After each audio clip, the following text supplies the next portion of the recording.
Issues here, David Curley, former ABC News senior transportation correspondent, author of the Full Throttle Transportation newsletter, and David Susi, seat and safety analyst, former FAA safety inspector. David and David, good to have you both on. Hey, Jim. Hi, Jim. David Curley, let me begin with you. You've covered the airlines for years. A hole in a plane at 16,000 feet, this should not happen. When you look at this, what level of failure is this here? Because when you begin to hear about previous warnings, when you begin to hear about an airline that deliberately did not fly this plane over water, only over land in case there was an issue, that sounds to the unanointed like they knew something was wrong. Terrifying to have this happen at any altitude, but as the chair of the NTSB said, thank goodness it wasn't at cruising altitude at 30 or 34,000 feet. I mean, this was explosive, as you say. This is a pressurized aluminum tube, and when that door blew out, all the air rushed out. I would point out, and the NTSB chair was very adamant about this, that the three warnings that light came on in the cockpit may not be connected. And she pointed out that one of them was when the aircraft was on the ground and depressurized. So the airline and the maintenance folks may have thought, listen, we've got something going on with this sensor. We need to fix it. In the meantime, this plane doesn't fly over water while we get it to maintenance, can figure that out. It can fly on its regular route. So I think she's concerned about it. The NTSB, the FAA, Boeing, all concerned about it, but they're not ready to say there's a connection there. This talks a lot about what the NTSB will be trying to figure out. Was this materials? Was this the process and the way this door was put in? There are a myriad of things that they will get.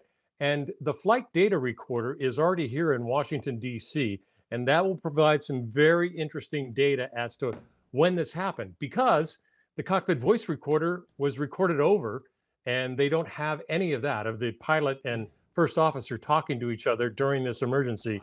So they're hoping to get some additional information from that flight data recorder. So you have the physical evidence, you got the door, you've got the panel that it came out of, and now you have the FDR. All that will be put together to figure out where the weak link was that led to this happening. Should have never happened. I'm always amazed that still to this day they're not live streaming that data. It would seem a natural step rather than looking for the black boxes after. I mean, we live stream everything. David Susi, let me ask you this, because of course a similar jet, I should say a MAX 8, not a MAX 9, had two fatal crashes in October 2018, 2019. Does the evidence point to there being a design problem, a fundamental design problem or problems with this particular jet? Not at all, Jim. I don't see any evidence that would put those two things together. These are isolated incidents in two different ways, two different models. If it does indicate anything that's systemic, it would indicate that there's a systemic problem at Boeing with their philosophy about safety completely. And that would only be predicated on if this ties back to Boeing at this point. There have, though, David Curley, been questions about exactly that in recent years, questions even from some former employees about where safety lands today in terms of priority versus profitability. Are those legitimate questions? Well, all you have to do is look at the stock price today, and investors think that that's an important factor. It should be pointed out, this plug door, as it's called, was not installed in the Boeing factory. It was installed by Spirit Aerosystems, which builds the fuselages and then delivers them to the Renton plant. But still, Boeing's responsible for what subcontractors do and the processes and the materials they use. So yes, there have been issues with the 777, the new 777, with the 787, the 737 MAX 8, as you mentioned. So it's another chink in Boeing's effort to kind of rebuild its reputation. This is not helping the brand of Boeing. David Susi, just a kind of news you could use segment for a moment here. If flyers look at this and if and when this jet is returned to service, should they have their own questions about whether they choose to fly on such a jet, if they have a choice even? Well, they do have a choice because they can look to see what kind of aircraft they're going to fly on when they buy the ticket. So that's one way that they could do that if they feel that that's necessary. But again, it's too early for me, and me personally is all I can speak about, but I haven't made a decision to not fly on this aircraft if it's returned to service. Once I do see what happened to this, and there's too many questions still. That door is a maintenance door as well. So what I'm asking Boeing right now, and I'm waiting to hear back from them on this, is was the aircraft delivered with the interior installed, or was that something that was installed by Alaska Airlines after the fact? Because if it was, then that door was probably removed for a service to be able to put those seats in and out. That's Oh, typically what's done. So I'm just too, it's too early for me to jump ship on that. And I sound like I might be defending Boeing here, but I have been involved with Boeing and what they've sure. done to improve their safety methods. And so I do want to hold out on that until we know more about it.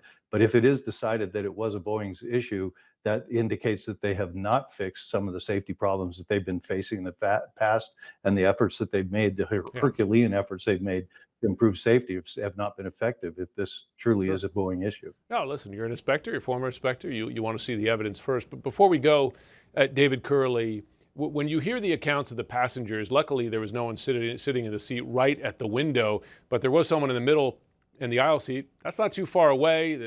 One of them had their shirt ripped off, gives you a sense of the power of the air with decompression even at 16,000 feet. What would it have been like to be in the same row where this happened? Not just that row.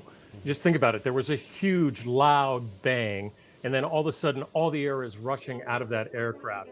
It had to be terrifying.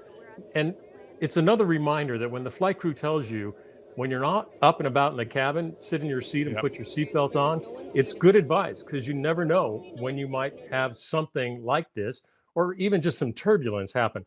Jim, one thing to point out, there are still MAX 9s flying.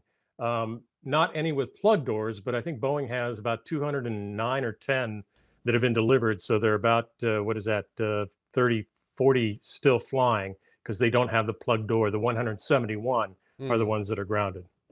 Understood. A story certainly to keep following. David Curley, David Susi, thanks so much to both of you. You bet.